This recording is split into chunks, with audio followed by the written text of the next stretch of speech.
Bienvenidos al podcast Huella Verde. Este es un espacio donde hablaremos sobre temas ambientales, sociales y de salud.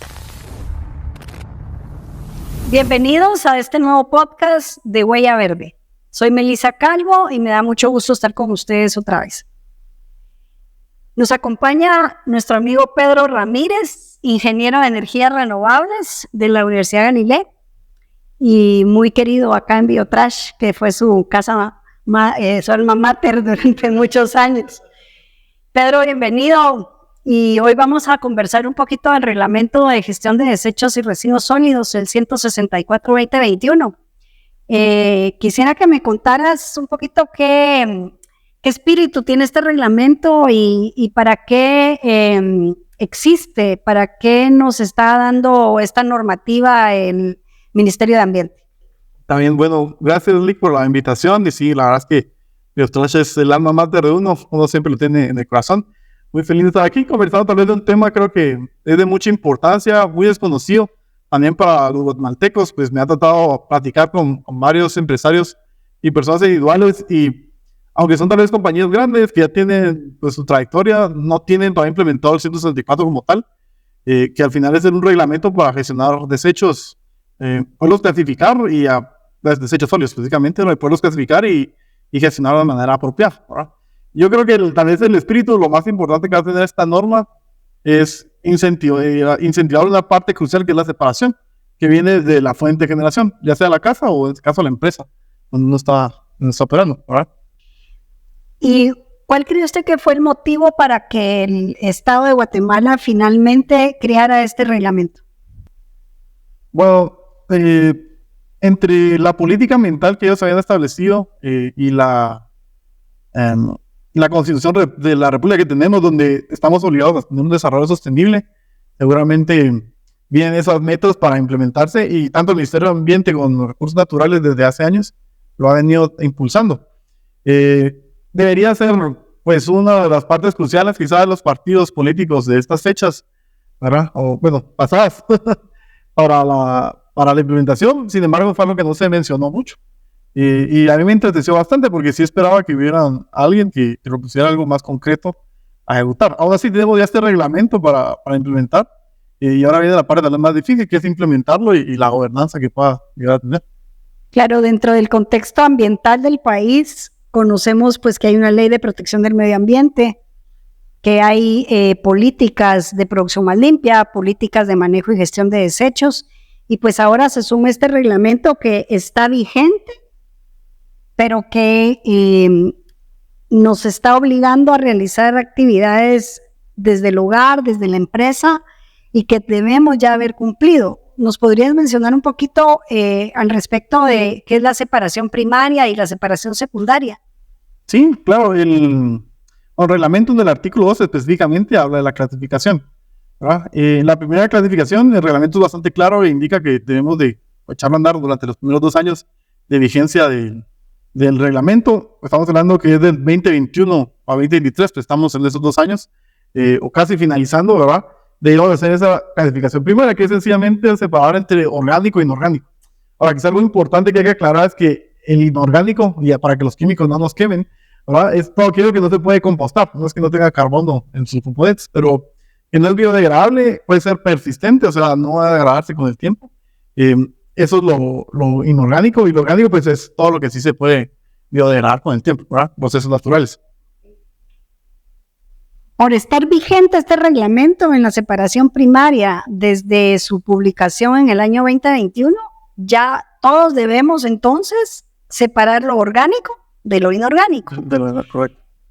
Estos desechos orgánicos, ¿en qué consisten y cuál sería la mejor manera de separarlos y luego darles un tratamiento y una disposición final? Ya, bueno, hay un estudio que pueden buscar seguramente en internet, van a encontrar, de clasificación de desechos que ha salido. Menciona que en Guatemala pues tenemos arriba del 50% son desechos orgánicos. Esto quiere decir que el 50% de nuestra basura en general debería poderse tratar a algún proceso orgánico para compostar. Opciones de producción de biogás, pues compostaje con lombricultura. Podemos ver también algún proceso de generación de abono. Yo por lo menos en mi casa Tal vez no tenemos tanto tiempo para tratar de hacer lombrices y eso. Sí tenemos un espacio para generar tierra negra, la cual se puede comercializar porque la compran, ¿verdad? Son procesos biológicos un poquito tardados, pero al final puede ser un producto que vamos a hacer en nuestras casas. Y a nivel pues, empresarial, industrial, lo que hay que buscar es hacer esta clasificación y tener un gestor que te pueda permitir eso. Habrá bioremediación, habrá también pues, tal vez un compostaje o algún proceso de biogás mucho más industrial que ellos podrán aplicar y que pueden tener también lo más importante, la certificación del manejo de ese desecho. Sí, yo he hecho algunas investigaciones en cuanto a la generación general de desechos en el país. Estamos hablando de que el individuo promedio genera 0.51 kilos de desecho por día. Eso proyectado a todo el país por la cantidad de habitantes que somos, nos está hablando de alrededor de unas 9,000 toneladas de desechos al día, equivalentes tal vez a unas 120 camionadas de residuos que llegan a los vertederos. Luego vamos a hablar de la diferencia entre un relleno sanitario y un vertedero. Estas 120 camionadas de desechos mezclados, donde va su basura de las frutas, con las botellas, con los empaques, con los trastos de Europort, ya de esta manera prácticamente se viola el principio de separación primaria.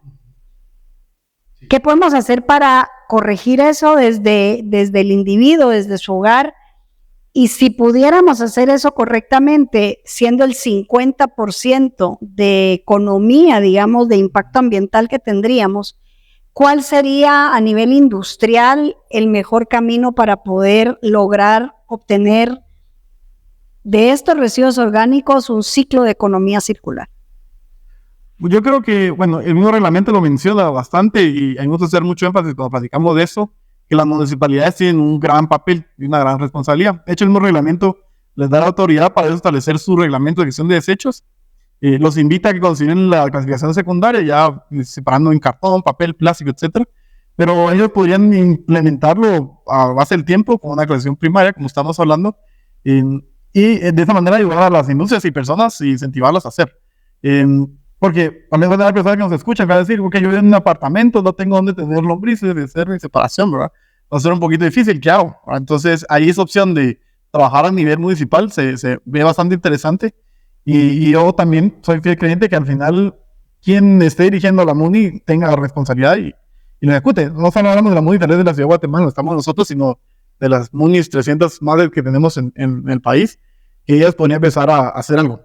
Ahora, para que esto al final tenga un impacto, no basta solo tal vez con los reglamentos, sino, aunque la municipalidad lo empiece a establecer y a gobernar, sino viene también un cambio de las personas en la forma de ser, en rechazar ciertos productos que van a contaminar y en ver otros donde ahí ya es una economía instaurada, ¿verdad?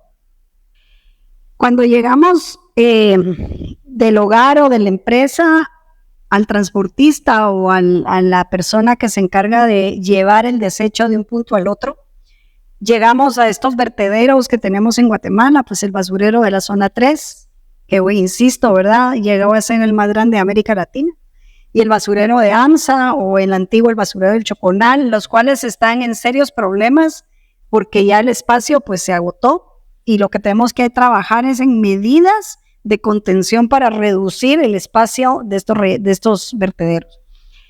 Pero hay un efecto muy drástico y muy nocivo al medio ambiente, que nos afecta también en cuanto a las condiciones del cambio climático y de lo que Guatemala está comprometida en cuanto a las emisiones al medio ambiente.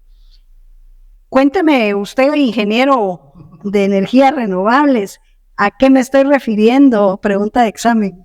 Cabal, ¿verdad? Bueno, antes, ahí mencionando un poquito, los basureros también, creo que es importante recordar a la población de Xela, que ellos tuvieron un problema bien severo hace unos años atrás, donde había montañas de basura en las calles porque hubo conflictos entre municipalidades.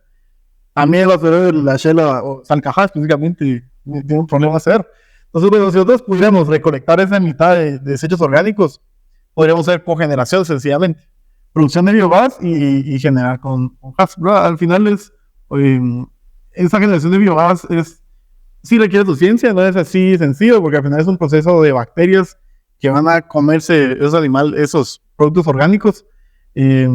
y que hablamos de basura porque la gente pues, menciona porque no tiene valor, pero para una empresa de cogeneración, a través de biogás, eso es su materia prima principal, y eso es también lo más interesante y lo que hay que llegar a comprender. Y podemos llegar a producir energía significativa para vender incluso al mercado eléctrico guatemalteco, pues, a un precio interesante. Y la parte clave va a estar ahí, en esa separación, nuevamente, tal vez regresamos al principio, en separar los desechos orgánicos de los inorgánicos y a través de un proceso logístico poderlo llevar a estos puntos que existen en Guatemala. Hay empresas que ya lo están haciendo, quizás no representan un componente muy grande en la matriz energética. El deseo tal vez de muchos proambiente como nosotros va a ser que a través de nivel municipal o alguna alianza público-privado se implementen pues, plantas de estas mucho más grandes, o el mismo Biotrash, ¿verdad? Con su pronto apertura de la planta puede entrar ahí también, que se genere y que eso sirva para que toda esa basura se vuelva pues un producto de materia prima y energía para todos. Sí, tal vez muy importante también enfatizar que al llevar a este proceso industrial estos desechos orgánicos, pues estamos haciendo un impacto muy positivo al ambiente. Sí. La reducción de gases de efecto invernadero, ¿verdad? Correcto. Mientras que si esto está vertido en un vertedero a cielo abierto, pues genera vectores, genera animales, moscas, ratas, contaminación de las aguas subterráneas y muchos otros efectos nocivos al ambiente. De hecho, una de las cosas tal vez importantes o datos, pues los que nos escuchan podrían entrar a internet y buscar los factores de conversión del Reino Unido. UK Conversion Factors, pueden buscar. Hay un set que lo actualizan cada 6 meses. Ahí están los factores de cuánto CO2 por cada litro de combustible consumido, etc. Ahí uno puede hacer una comparación muy sencilla y lo hicimos hace unos años en Biotrash, de un metro cúbico de relleno sanitario contaminaba 10 veces más que un proceso de cogeneración, ¿verdad? De este desecho. Digamos que siempre va a tener un impacto, pero es 10 veces menos. Entonces ahí tenemos una huella positiva para nosotros importantísima. Lo importante quizá a nivel empresarial es que uno lo pudiera contabilizar de una manera y certificar y hacerlo valer. Y inicialmente en marketing, en que el consumidor lo sepa, quizá ahí está el reto, ¿verdad? Y seguramente tal vez en alguna forma de bonos de carbono o alguna otra solución que está saliendo en blockchain ahora para juntar el mundo de criptomonedas, blockchain y el bono de carbono. Ahora eso es otro tema ahí interesante que se podrían dar en el futuro, pero está, tecnología nueva. No, y hago entonces mención del artículo 59 del reglamento, que habla sobre la responsabilidad empresarial. Ya está en el reglamento, está vigente. Entonces, ¿qué programas podríamos sugerirle a las empresas, a las cadenas de restaurantes, a los pequeños negocios, a los tantísimos emprendedores de Guatemala para que, amparados en el artículo 59, desde la iniciativa privada, desde la propia voluntad, empezamos a generar un cambio de conducta? Sí, realmente hay una palabra clave que usted mencionó, que es el cambio de conducta, porque al final, si uno, aunque se esmere, implemente muchas en empresas y las personas no tienen voluntad de cambio, es bastante difícil. Yo creo que lo que podemos empezar a hacer es dar incentivos a nivel empresarial de alguna manera a los colaboradores, también castigos relacionados a los que no clasifiquen, y a nivel de empresa, capacitación. Creo que mucha capacitación es lo más importante para generación de conciencia y una sensibilización ambiental, creo que tal vez es la palabra más correcta, porque al final nos afecta a todos, ¿verdad? Y es un beneficio para todos, y aquí estamos trabajando para una mejor Guatemala, una mejor región, un mejor planeta, y al final lo tenemos nosotros. Un programa exitoso que pues, justamente Biotrash lo implementó, era que dábamos donas a las personas que daban cierta cantidad de reciclaje en el mes. Era un incentivo bastante sencillo si lo querían ver, pero al final la gente pues recibía una compensación módica por reciclar, ¿verdad? Y creo que es una pues idea. Ahí sí que las empresas conocerán mejor su interior y saber cómo lo encontrar, pero ojalá que encuentren la manera. Y haciendo un poquito de énfasis ahora en lo que viene a ser implementado para que todos los guatemaltecos empecemos con la separación secundaria. ¿Qué significa separación secundaria? ¿Y cómo podemos llegar a obtener un ciclo de economía circular valioso de esta separación secundaria? Ya. Bueno, la clasificación secundaria, pues es ya los desechos orgánicos, inorgánicos, quedarnos con los orgánicos específicamente y separarlos por papel, cartón, plástico, metales, Tetra Pak y otros que quizá podamos ir agregando. El reglamento no menciona pues, esas otras subcategorías que pueden ir apareciendo.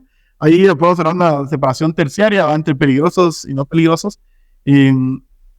Pero este proceso ya es crucial para que se puedan establecer las cadenas de valor y podamos hacer ya un reciclaje como tal. Y algo muy importante es que el señor del pick-up que llega a recogernos del reciclaje, al final él es una parte importante del proceso de reciclaje, pero no es un reciclador final porque él no está convirtiendo esa botella de plástico en otra botella o en otro producto, ¿verdad? En loop cerrado o en loop abierto, open loop o closed loop, como se conoce básicamente. Ahora, yo no estoy muy seguro si esa clasificación secundaria debería hacerse en la casa o en la industria, porque creo que complica el proceso. Y yo también buscaría hasta cierto punto que a nivel municipal o a nivel empresarial, ese proceso ya se puede hacer de una forma mucho más automatizada, porque al final creo que ya estamos llegando a esa tecnología donde podemos discernir bien y ponérsela fácil. No sé, tal vez han viajado últimamente a Estados Unidos y tal vez está la clasificación y los basureros son un desastre, ¿verdad? Yo fui a Colombia y pasaba lo mismo, que tenían varios basureros y era un desastre, y es porque al final, no sé si es que somos muy dejados o el humano es muy terco y esa segunda como que cuesta un poquito. Entonces hay que encontrarle la manera. Ok, y Pedro, ¿qué cree usted que debería moverse en estos momentos para prevenir que sigamos impactando esos rellenos sanitarios? Es algo tan importante que ya no hay espacio en los vertederos y en los rellenos sanitarios. ¿Qué podríamos empezar a hacer desde nuestra empresa, desde esta responsabilidad empresarial, para que hagamos este cambio de conciencia, para que tomemos acciones correctivas? Sí, realmente lo de los basureros es terrible. Otra vez, otro recordatorio, tal vez que la población tiene muy mala memoria. El incendio de AMSA durante la pandemia, eso fue un crimen ambiental y como que no pasó nada. Yo creo que miraba también como casi como el Chernobyl Guatemala, ¿no? O como lo que está pasando en Estados Unidos con lo que les pasó con los trenes. Y no hubo tanto pues, seguimiento de los medios, quizá, por desconocimiento, ¿verdad? Pero esa es la crisis que tenemos, ¿verdad? Que ya no caen los basureros, que estamos saturados, que no hay otro lugar donde ir a depositar los rellenos sanitarios y que al final no hay gestión. ¿Y por dónde podemos empezar? Bueno, revisando nuestros procesos internos de producción, ver dónde podemos disminuir materia prima, dónde podemos mejorar los empaques, ¿verdad? Dónde podemos preferir empaques biodegradables y no empaques pues, que no sean biodegradables. En el caso de otras bolsas rojas, ok, tenemos que usar, no las podemos quitar, pero tenemos bolsas rojas biodegradables y no bolsas de materia prima, ¿verdad? Y materia prima... Polietileno. Polietileno, ajá. Y lo segundo es pues, ser responsables en tener un plan de manejo, que es algo que también el mismo reglamento lo pide, un plan de manejo o gestión de esos desechos que vamos a tener. O sea, ¿qué vamos a hacer? Eso es lo que producimos de desecho. ¿Qué vamos a hacer? ¿Cómo los proponemos tratar? Puede ser que haya mejores empresas unas que otras. Y por último, pues hay empresas de recolección importantes, obviamente Biotrash, que son responsables y van a dar una gestión apropiada, ¿verdad? Y que pueden dar un certificado a la empresa y uno tener la tranquilidad de que mis desechos están siendo tratados, ¿verdad? Esas son, digamos, 3 ideas claras que podemos llegar a tener para poder empezar a implementar el 165. En cuanto a esa cadena, digamos, de servicio que va de la cuna a la tumba, ¿sí? ¿Por qué es importante la trazabilidad para un empresario? ¿Por qué es importante que conozca su proceso desde su generación hasta su disposición final? ¿Verdad? Eso es bien importante. Quizás la mejor manera es dando un ejemplo, ¿verdad?